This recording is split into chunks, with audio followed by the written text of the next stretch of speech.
Oh, Fred, ano nangyari sa'yo? Ba't ganyan yung sura mo? Kaya maupo ka nga. Alam mo, tawag ako ng tawag sa'yo. Hindi ka sumasagot. May problema ba?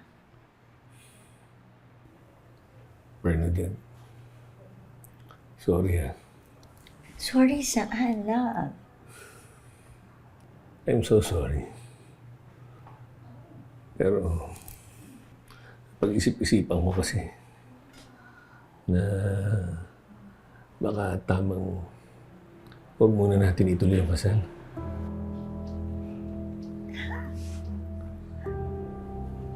Bakit?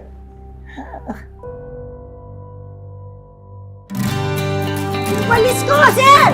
Umalis! Siyempre, ikaw! Ikaw!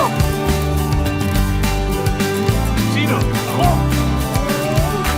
Sir, malinaw ang usapan.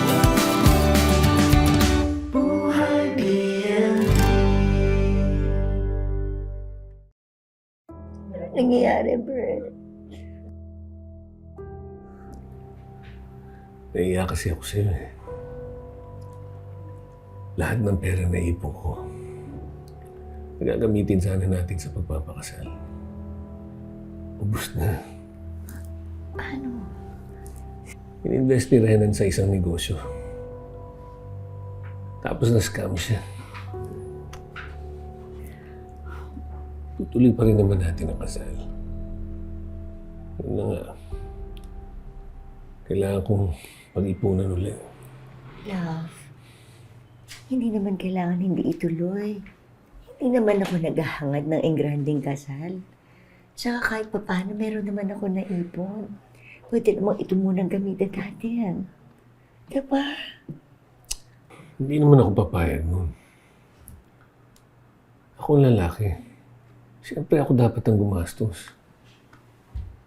At ano na lang ang sasabihin ng pamilya mo? Sabihin nila, inasa ko na lang sa'yo lahat. Love, kung ano man ang desisyon natin, I'm sure maintindihan ng pamilya ko.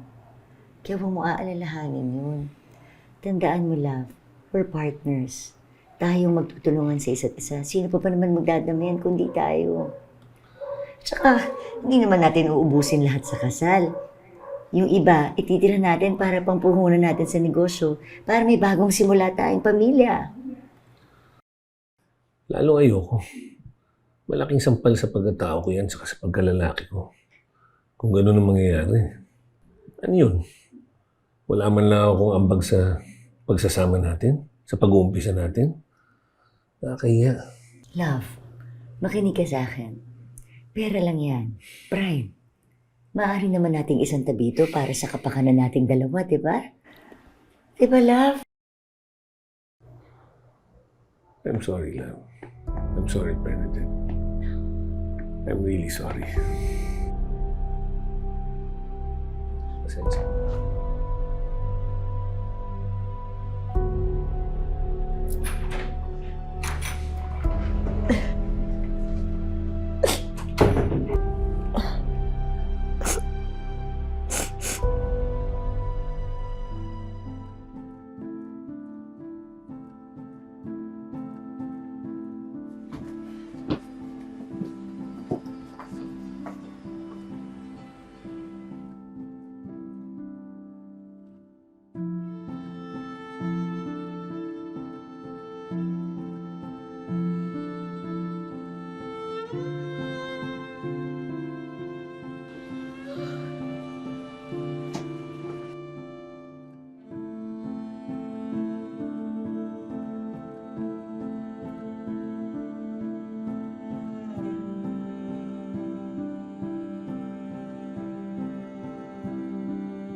Chari, baka nandiyan naman si Kuya Robert mo, Kuya Bert mo.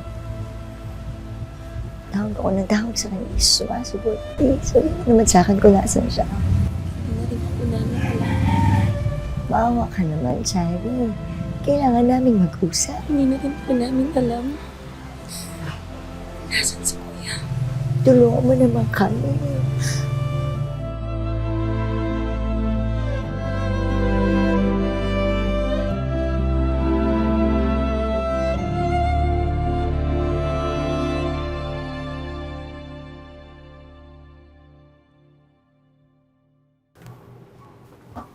Anak, hindi mo naman maiaalis kay Bert na magbago ng pasya.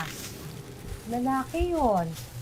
At importante sa kanila ang pride. Oo nga ate, tama si mama. Alam mo kung ako sa'yo, hayaan ko munang mag-isip-isip si Kuya Bert. Tsaka, kahit idilin niyo yung kasal niyo, sure ako, ikaw pa rin yung papakasalan niya.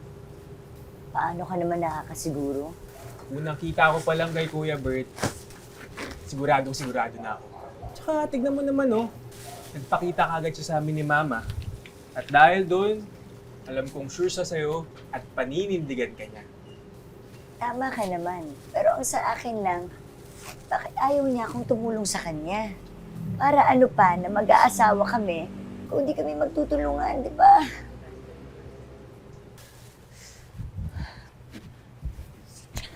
Oh, sorry.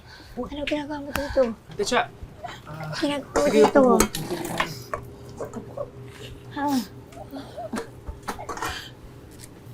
Why? tubig po.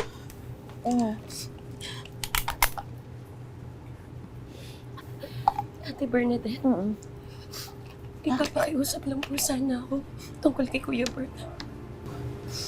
Nag-aalala na po kasi ako sa kanya. Bakit? Ano nangyayari kay Bert?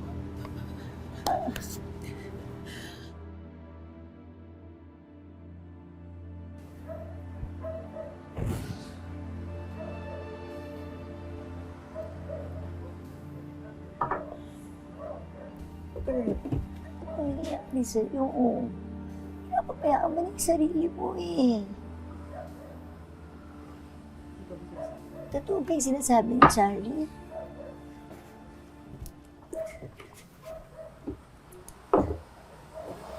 Love, hindi ganyan kahina ang pagkakakilala ko sa'yo. Hindi mo kailangan panghinaan ng loob. Lalong hindi mo kailangan suluhin lahat. Nandito ako eh. Kakampi mo ako eh. I'm so sorry, love. Pero, nakapag-desisyon na ako. Babalik na muna ako sa abroad. Nagdesisyon ka na hindi mo man lang sinasabi sa akin?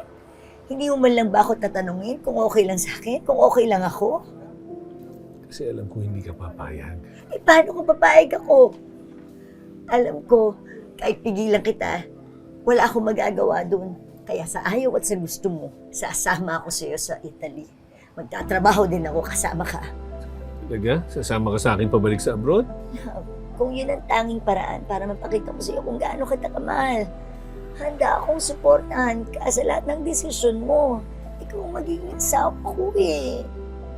Sasama ako sa iyo at magtatrabaho ko with you. I'll stay with you. Okay? Nandito ako eh. I'm here for you, okay? Ama na kaya natin ito, ha?